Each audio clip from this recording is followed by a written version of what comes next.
the body of this letter is written, if you see the date, the 22nd of September, 1862. And that date, for those who are not aware, is the preliminary Emancipation Proclamation signed. And the interesting thing is that a woman had come to the White House and at the Executive Mansion and asked Lincoln for a father, minister she knew, a chaplain, to be placed into the hospital because there were too many Catholics from his regiment in the hospital and the chaplains there could not provide for all of them. So he wrote this out for her to take. And this is now a little philosophy, supposition too. The signature is totally different than any I've seen in 40 years. First of all, because he starts A.B. Lincoln. A.B. stops. Oh, I don't have to put my full name on this. Lincoln. But did he do that? I can tell you that Springfield doesn't like this signature. Nor did Charles Hamilton, the auctioneer, and knew about signatures a great deal back in the 50s when he saw it. I actually have come to think differently, and I'll tell you why. It was the 22nd of September. And what I think may have happened here is that this is maybe the first signature he wrote after signing the preliminary Emancipation Proclamation. This woman was still there, had this. He didn't have to sign this, but I think she wanted a souvenir of his. I want you to sign this. And if you remember, in January 1st of 63, he had to put his pen down before signing the Emancipation Proclamation. So his hand was shaking, they say, because he was shaking so many hands. Perhaps. But also perhaps what he was signing. And I think this is evidence of that he had just signed a very controversial document. And he came off that and he started to sign A.B. as if he had to sign his full signature on the preliminary Emancipation Proclamation, and he was going to do Abraham again. Said, "Oh, I don't need it." And this unusual signature, to me, shows the emotion inside Abraham Lincoln at this particular time. So that's a long way of going to a different sort of question that I really wanted to ask, and that is, did General Butler's idea of declaring slaves as contraband of war help Lincoln get to the Emancipation Proclamation? I think so. It was quite influential when Butler declared it in May of 1861, the very first month of the war. And it provided a means whereby the United States government, and especially Abraham Lincoln in his capacity as commander-in-chief, could justify doing what he had earlier said he had no intention of doing, and that is interfering with slavery in the states where it existed. The whole issue in the 1860 election was the Republican pledge to restrict the expansion of slavery into the territories, but they said repeatedly, and Abraham Lincoln himself said repeatedly, that they had no constitutional power and no intention of interfering with slavery in the states. Yet, by 1862, Lincoln is interfering with slavery in the Confederate States, and that's what the Emancipation Proclamation does, of course. And the way he gets there is through his role as commander-in-chief in time of war to seize enemy property being used to wage war against the United States. That is contraband of war. And Benjamin Butler was the first to enunciate that publicly. And so that became I think the entering wedge that made it possible for Lincoln and for the U.S. Congress as well to change the Republican Party as a whole, to change what had been their pledge back in 1860. Well, we said for a moment about alternative history, and a question has come in from Doug in Centralia. We thank you for the question. Do you think, this is to each of you, thank you for tolerating alternative interpretations from your graduate students. Do you feel that, now, before I ask a question, I can tell you that I had a telegram written by Lincoln some years ago asking that Kilpatrick come in to see him, because this is just after the Libby prisoners had tried to escape down in Richmond, and Kilpatrick, of course, had that thought of going down and liberating them with Dahlgren. So Doug here asked, do you feel that the Dahlgren papers set a dangerous precedent for political assassination? Doug, I think, thinks that it's true that what was on his body, those papers on Dahlgren's body, were to go and assassinate if you could. Well, there's a lot of controversy about whose idea this assassination was. Was it Ulrich Dahlgren's idea without any authorization from higher authority? Was it, as Stephen Sears suggests, Secretary of War Stanton's idea, for which there's no smoking gun evidence, by the way? That's a speculation on his part. Or was it indeed Lincoln's own idea? And there's no evidence of that as well. I think if these papers were genuine, and another part of the controversy is that they may have been a forgery, although I think Stephen Sears has probably shown that they were not a forgery, that Dahlgren was really the writer of them.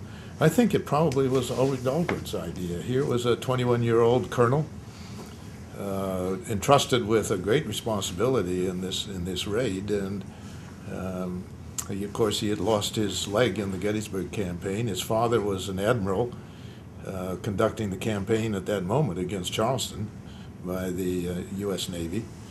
And I think he probably thought this was a legitimate way of winning a war that had, by 1864, become pretty brutal and vicious war.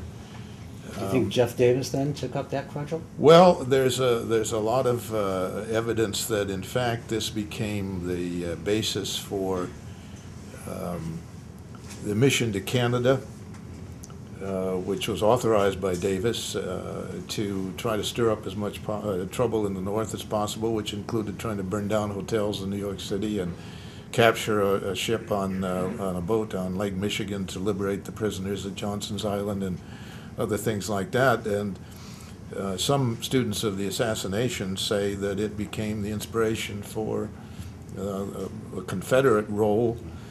Again, the smoking gun evidence for this is, I think, absent as well in the plot to assassinate Lincoln. If this had been authorized by Lincoln himself or by Stanton, that is a Dahlgren, then I think it would have been a kind of nefarious and unhappy and unfortunate precedent for assassination. If it was just Ulrich Dahlgren's responsibility, then to the extent that there was a alarmed and radical reaction in the Confederate government, is probably an overreaction, but one can understand it from their point of view. Positively. In the scope of all the new books on Lincoln and the Civil War, what do Mr. Burton and Mr. McPherson think of Randall's work in the 50s? Does it still hold up? Let you go first, since you teach at his university. Right. You used to. Yeah, I've come to appreciate Randall's work more so than when I was a graduate student. And as I said, it was rather ironic that I went to the University of Illinois, which had the Randall tradition, and argued just the opposite. Then when I write my own book, sort of come back not to a blundering generation, but to the idea that I do not believe that the Civil War was inevitable. Randall did not have the sources we did in things. Given that, it was a pretty remarkable historian, I think. It's a four-volume work on Lincoln the President, basic that all of us grew up with. And, of course, a number of students, including David Donalds, which I like his biography so much, worked with Randall, he trained. But I think Randall played an important role in both Civil War and in Lincoln scholarship in terms of the centrality of Lincoln. There, we could go on and on. I mean, yes. I think there have been books written. I know I've read a lot of articles on Randall himself and his relationship with his wife and to the South and others. And I particularly like a book that people don't know very much about, but where he talks about Lincoln and the South sort of differently than I do, but I still think that's full of insight. And given that, you know, he does not even have the Blosser collection of works and things where he's working, I've been very impressed by his both ability to write, which I think is important because he did write, as Jim did, to attract people outside the profession, which I think is important. Yeah, and he spawned a great deal of scholarship That's right. for himself. That's right. About himself. And I remember he's writing, at that time, I think it's sort of interesting. We're sitting here talking about Lincoln now. He's saying, have we come to the inevitability of the end of Lincoln's scholarship? Can anything else be said? It was about 1930s, I believe, the AHA thing. So it says something about. I have two questions here, but I guess first I'll ask, what do you think is the future of Civil War scholarship? Where do you think we're going to go? And if so, how come you haven't written about it yet? He will. Give him time. I think that Civil War scholarship will always be with us. There'll never be an end to it. I think Civil War scholarship is divided, and I don't want to oversimplify this, into two major categories. One of which goes all the way back to the war itself and to the memoirs that were written after the war and to the regimental histories and so on that appeared by the veterans of the regiments in the 1880s and 1890s and right on down to the present, and that is narratives of the military history of the war, of campaigns, of battles, of commanders. That's a very popular genre now. It has been for 150 years, and as far as I can tell, it probably will be for another 150 years. The other aspect of Civil War scholarship has been a focus on one thing, the kind of things that Randall did, political history, but in recent years and decades, even more social history, history of families, history of communities, history of the experience of slaves and the transition from slavery to freedom, not only for the slaves themselves, but for their former owners, for all Americans. And that, I think, will continue to develop.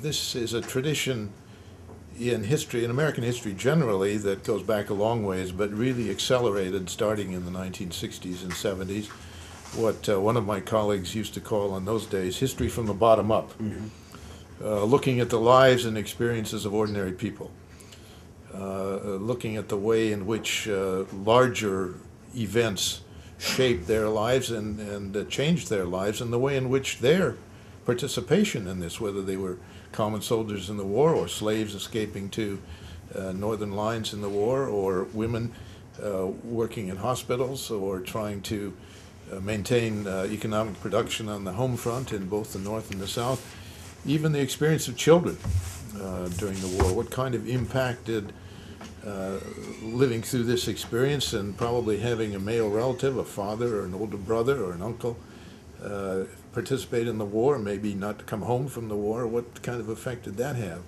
These kinds of questions are still being asked, and new sources are being uncovered to try to answer these questions, and I think that will continue to be a dynamic and really valuable part of Civil War scholarship. I think that what Jim has said is he sort of articulated in classes I had with him way back in the end of the 1960s, early 70s, that I think Americans look to the Civil War for their identity. And then secondly, which is reflected in this book, that as well, the theme of nationalism, when we become a nation, as he articulated so well in Battle Cry of Freedom of the United States.